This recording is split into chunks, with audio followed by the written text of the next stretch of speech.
Welcome to In All Honesty, the podcast where we get real about life and all the problems that come with it. I'm Michelle Elman, and I'm that friend who we all know is a little bit too honest.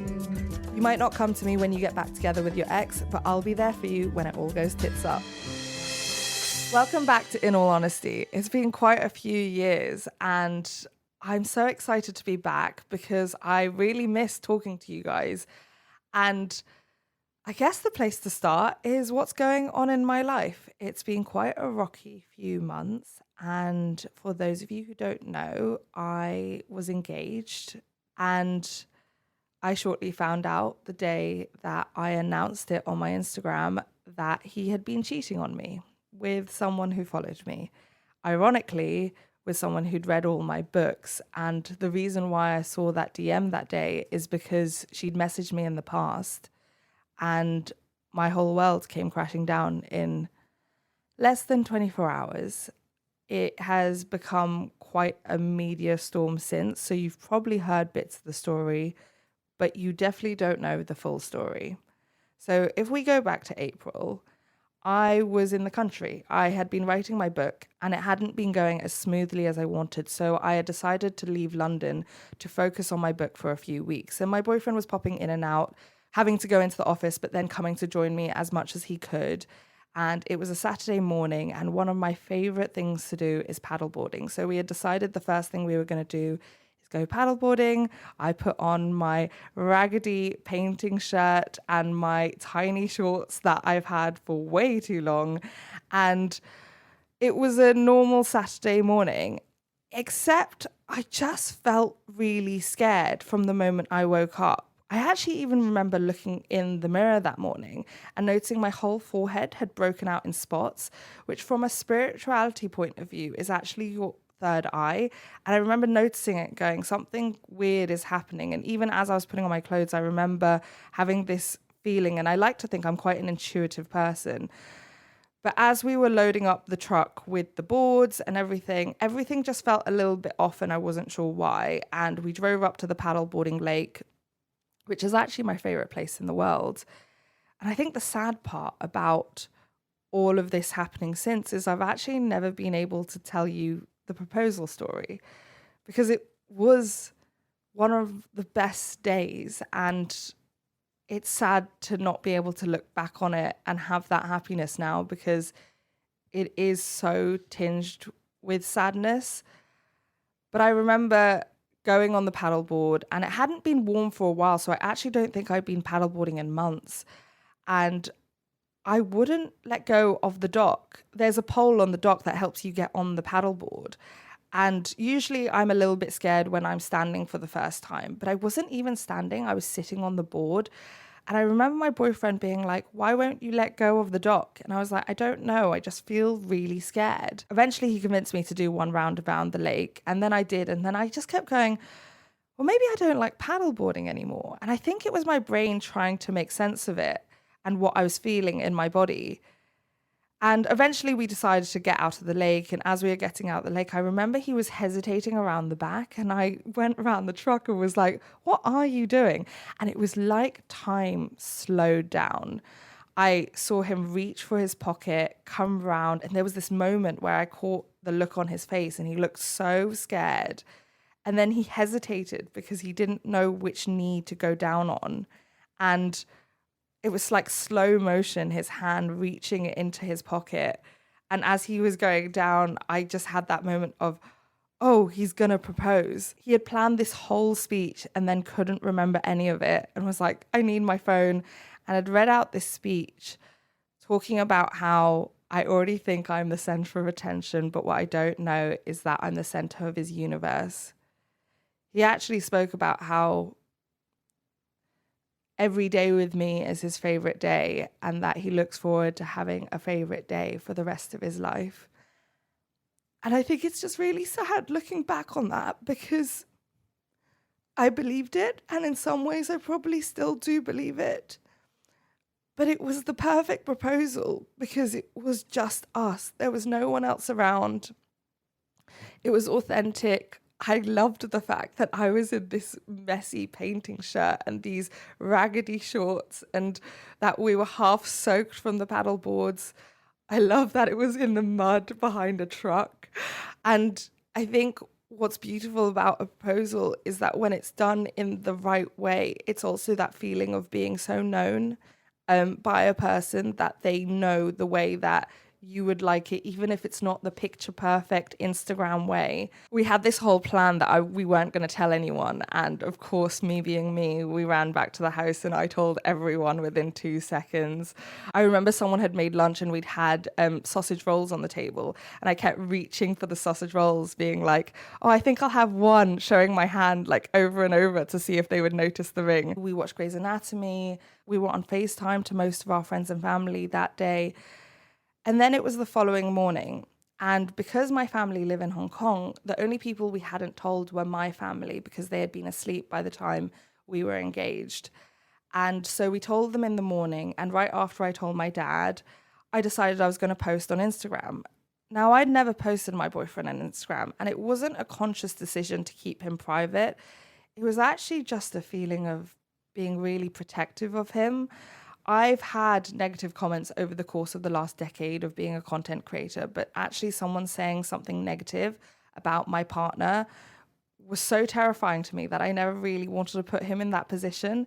And I didn't want his self-esteem or his confidence to ever be affected by comments online. And knowing that my audience is very protective, there was a part of me that wanted to keep it private. But when we got engaged, it just felt right to share it. So I hit post on that engagement photo and everyone was so happy for me. The congratulations poured in. And I went through my DMs and I saw this DM probably about half an hour after I posted saying, is your fiance and his full name? We were on the phone to his brother at the time because his brother had been in a pub when we'd got engaged. And so we'd not had a chance to have a full FaceTime conversation with him. And my fiance has this big thing about politeness. So it was like, oh, we're on the phone to my brother, put your phone away. And I didn't really think anything of it. So we finished the FaceTime call and then my fiance said he needs to go to the loo. He went to the loo, came back and said, oh, I've just been sick. Now, I trusted this man so much that there was no part of me that connected that DM to the fact that he'd been sick, to the point where I literally went, oh no, did you eat something funny? And then I pressed play on a Grey's Anatomy episode. Very weirdly, it's the episode where George dies. And that was the episode I kept saying for the last 3 years, you just need to get to that episode. And I pressed play. We were lying in bed together. And then I paused it. And it had probably been playing for 5 seconds. And I went, oh, by the way, that DM, who is that person? Oh, by the way, that DM, who is that person? And he was like, oh, I don't know. It's probably some girl I dated years ago. And I was like, but she knows your full name. And I remember just thinking, he was acting really strange. Like, it wasn't anything that I thought was malicious or that he was being suspicious in any way. And also, I'd received a DM like that before. So when I got that message, I thought it was a colleague, because we've had it before where a family friend of his had actually sent the exact same message because they'd recognized his dog and his cat in one of my stories. And so actually that family friend knew we were dating long before his family, long before we were even official. I think it was 3 dates into us dating. And so when I got this DM saying, is your fiance this person? My mind just went to, it must be a colleague. It was only when he said, oh, well, it must be a woman I dated. And I was like, well, surely you would remember her name if you dated her. And as we were sitting there and we were doing this back and forth of, but if she knows your full name, how do you not know hers? She sent through screenshots of a dating profile. And very strangely, it was the exact same photos he had on his dating profile that I had swiped on 3 years before. So there was a part of me that was hoping that it was an old dating profile. And I just remember saying to him, please tell me first. Please just tell me first. I don't want to find out from this woman. Through all of that, he kept saying, why would you say yes to me if you would believe a stranger on the internet over me? Is that how little trust you have? And he kept saying, you're ruining our engagement weekend. And I just kept repeating and begging him. I was begging him, please just tell me first. And then the text came in after saying, I slept with him in November. I can show you the text messages. He said he was single. And then the next thing I noticed from the dating profile was that it said Milan. He was in Milan in November. And then I noticed his age, and it said 29, and I was with him for his 28th birthday and for his 30th birthday. And as he kept denying it, I got up and went to the other room. I said I needed space. I remember him reaching his hand out and putting it on my knee, and me just going, please don't touch me right now. And I went to the other room, and at this point I was just shaking. I'm shaking right now, feeling exactly how I felt at the time, where it was just shock. And I went to the other room and I called my life coach. Now, this is going to sound really strange. Psychologists and life coaches have very different boundaries. You wouldn't be able to call a psychologist because they have rules in place that you can't talk to them out of session. But with my life coach, I've always been able to talk to her out of session, usually sending texts. And in the 10 years we've been working together, I've only ever called her twice. I mean, this was in the middle of the afternoon on a Sunday, but I called her in a panic. And not only did she know me, but she actually knew my fiance, because I've always really liked that thing that religions do where they go and see a pastor before you get engaged and you go through the big questions about life and they check whether you're a good partnership together.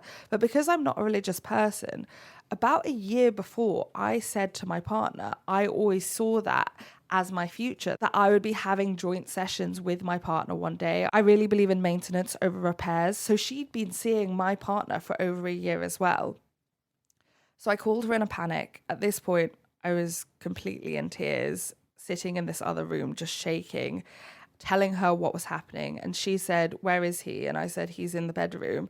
She was like, go into the bedroom. So I went into the bedroom and I was texting this other woman at the same time saying, did you sleep with him in Milan? And she had replied saying, no, I slept with him the night he came back.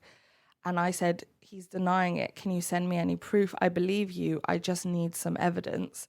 And she said, this is the hotel we booked. He booked it. So I don't have any screenshots, but that's the hotel name. And so when I went into the other room with my life coach on the phone, she said to him, there's so much evidence against you. You actually need to prove some evidence that this isn't true. And that's when it occurred to me to ask him to type in the hotel name into his email address. He did, and the booking came up, the exact dates that she had said. And that's when I hung up the phone, and that's when he admitted to it.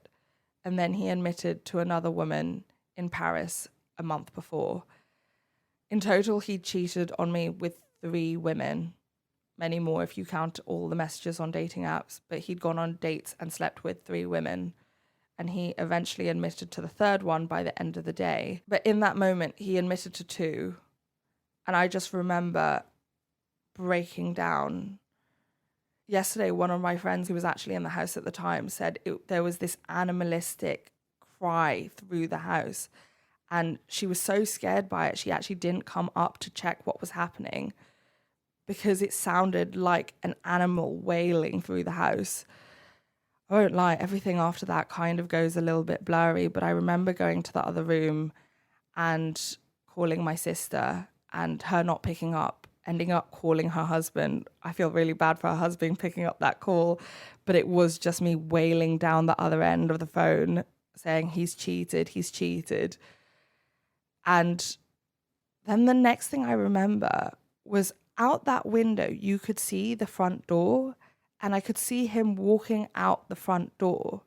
He's since told me that I actually asked him to leave, and that might have been true. I think what I had in my head was all our bags actually had been packed. We were going back to London that day, and the trains weren't working, and he had a business trip the next day. And so I think I still had the logical, rational side of my mind going, unless you go now, you're going to miss the train. And if you miss the train, you're not going to get the business trip. But almost how it happens sometimes in arguments, if you tell a person to leave, they don't actually leave. So there was still this shock of sitting on this chair, looking out the window going, he's not actually leaving. Wait, is he what? He's walking out? Like, he's walking out the house? Is he actually leaving now? Like, he's going to go without speaking to me. And what then followed was I actually got on the phone to the other woman. I had texted her saying, could I speak to you? Because I think at that point, I didn't believe a word he said. I think I just wanted to find out more information. It was like being stuck in not being able to process it because I didn't know the full story. When did he cheat? How many times did he cheat? Has he been texting her since?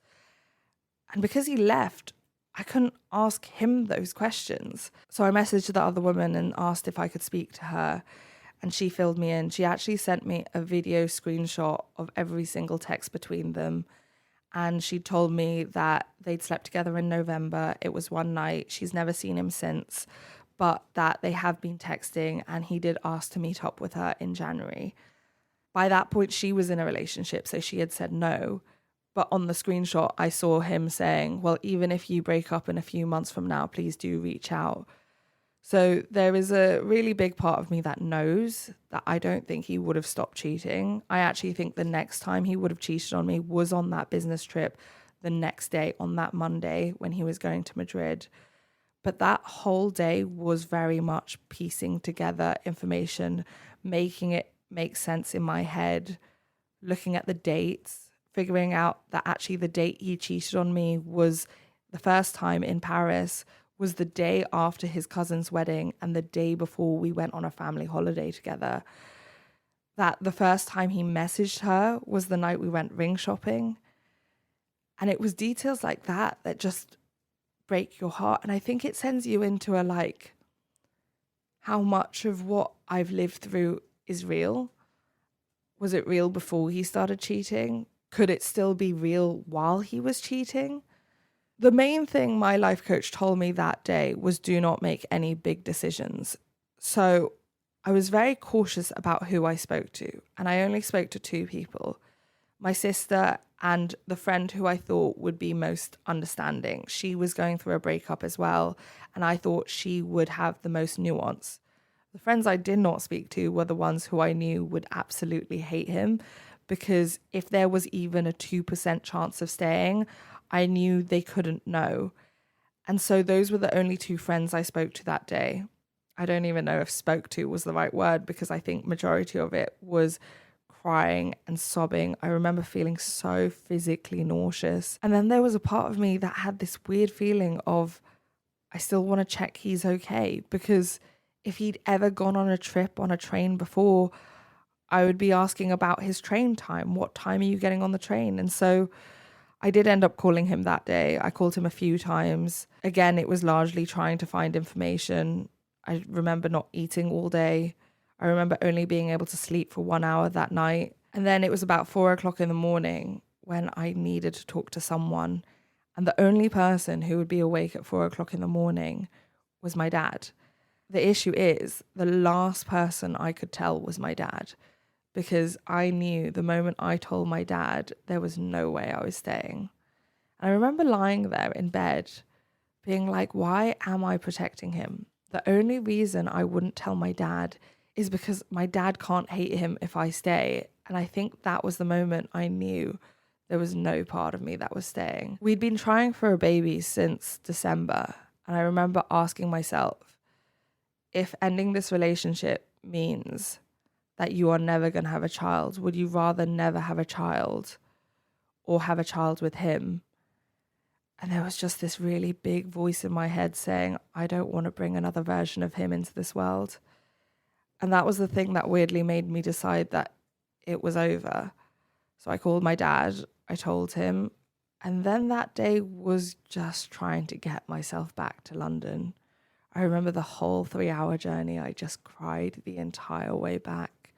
He had left for the business trip that morning, so I was going back to my apartment, and I told him to make sure he was out before I got back.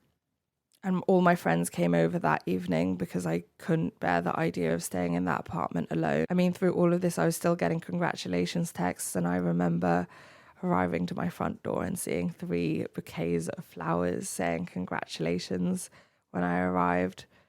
There was a really big part of me that couldn't let go of the fact that what were the chances that I saw that DM? What were the chances that she followed me? What were the chances that out of the 3 women she slept with, there was only 1 in the country, and that one woman followed me?